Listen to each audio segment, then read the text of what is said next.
Igitabo cy'umuhanuzi Hagayi, umutwe wa 2. Ikuzo ry'ingoro nshya. Mu mwaka wa 2, umwami Dariyusi ari ku ngoma, ku munsi wa 21 w'ukwezi kwa 7, ijambo ry'Uhoraho ribwirwa umuhanuzi Hagayi ngo bwira Zorobabeli mwene Shealitiyeli, umutware wa Yuda, na Yozuwe mwene Yehosadaki umuherezabitambo mukuru, hamwe n'abasigaye bose b'umuryango, uti ninde muri mwe uko mukiriho wigeze kubona iyi ngoro mu ikuzo ryayo rya kera? Ubu se bwo murabona imeze ite? Mu maso yanyu se ntimeze nk'akantu k'ubusabusa? Noneho rero uwo n'Uhoraho bivuze, komera Zorobabeli, ukomere nawe Yozuwe mwene Yehosadaki umuherezabitambo mukuru, mukomere namwe rubanda mwese mutuye igihugu, uwo n'Uhoraho ubivuze. Nimutangire imirimo kuko ndi kumwe namwe, uwo n'Uhoraho umugaba w'ingabo ubivuze. Nk'uko nabibasezeranyije igihe mwavaga mu Misiri, umwuka wanjye uzaburirwa hagati muri mwe, ntimutinye. Koko rero Uhoraho umugaba w'ingabo avuze atya: hasigaye igihe gito, maze ngahungabanya ijuru n'isi, inyanja n'ubutaka. Nzahungabanya amahanga yose, ubukungu bwayo buzaze, maze iyi ngoro nyisendereze ikuzo. Uwo n'Uhoraho umugaba w'ingabo ubivuze. Feza ni iyanjye, na zahabu ikaba iyanjye, uwo n'Uhoraho umugaba w'ingabo ubivuze. Ikuzo iyi ngoro izagira mu minsi iri imbere rizasumba kure iryo yahoranye, niko Uhoraho avuze, kandi aha hantu nzahagwiza amahoro, uwo n'Uhoraho umugaba w'ingabo ubivuze. Hagayi agisha inama abaherezabitambo. Mu mwaka wa 2 umwami Dariyusi ari ku ngoma, ku munsi wa 24 w'ukwezi kwa 9, Uhoraho abwira umuhanuzi Hagayi iri jambo ati: Uhoraho umugaba w'ingabo avuze atya: sanga abaherezabitambo bagusobanurire iki kibazo gikurikira. Hagize umuntu utwara inyama yatagatifujwe mu kinyita cy'umwambaro we, noneho uwo mwambaro we ugakora ku mugati, ku mboga, kuri divayi, ku mavuta cyangwa ku kiribwa kibonetse cyose, ese nabyo byaba bitagatifujwe?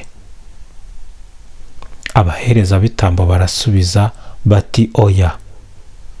Hagayi arongera ati: hanyuma se umuntu wahumanyijwe n'uko akoze ku ntumbi, akoze kuri kimwe muri ibyo bintu, icyo akozeho cyaba gihumanye?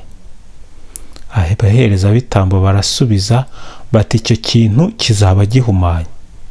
Hagayi niko kuvuga ati: n'uyu muryango niko umeze, iri hanga riri imbere yanjye niko riteye, uwo n'Uhoraho ubivuze. Ibivuye ku murimo w'amaboko yabo nabyo niko bimeze, kandi n'ibyo batura nabyo byarahumanye. Guhera uyu munsi nimube abashishozi. Noneho rero guhera uyu munsi nimushishoze neza, ndetse no mu bihe bizaza. Mbere y'uko batangira kurunda amabuye yo kubaka ingoro y'Uhoraho, mwari mumerewe mute? Umuntu yajyaga ku mbuga yizeye ko hakura ibitebo 20 by'ingano, akahasanga 10 gusa.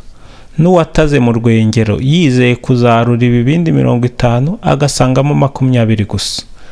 Narabahannye, nangiza ibyo mwakoresheje amaboko yanyu byose, mbiteza nkongwa, kagungu n'urubura, ariko mwanga kungarukira, uwo n'Uhoraho ubivuze. None rero nimushishoze neza guhera uyu munsi, ndetse no mu bihe bizaza. Mbese kuva ku munsi wa 24 w'ukwezi kwa 9, ari nawo munsi batangiyeho kubaka ingoro y'Uhoraho, maze mushishoze neza uko bizabagendekera.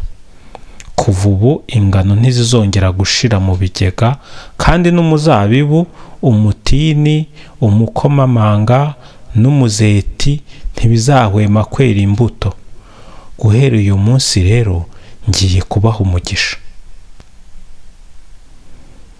Amasezerano yagiriwe Zorobabeli, intore y'Uhoraho.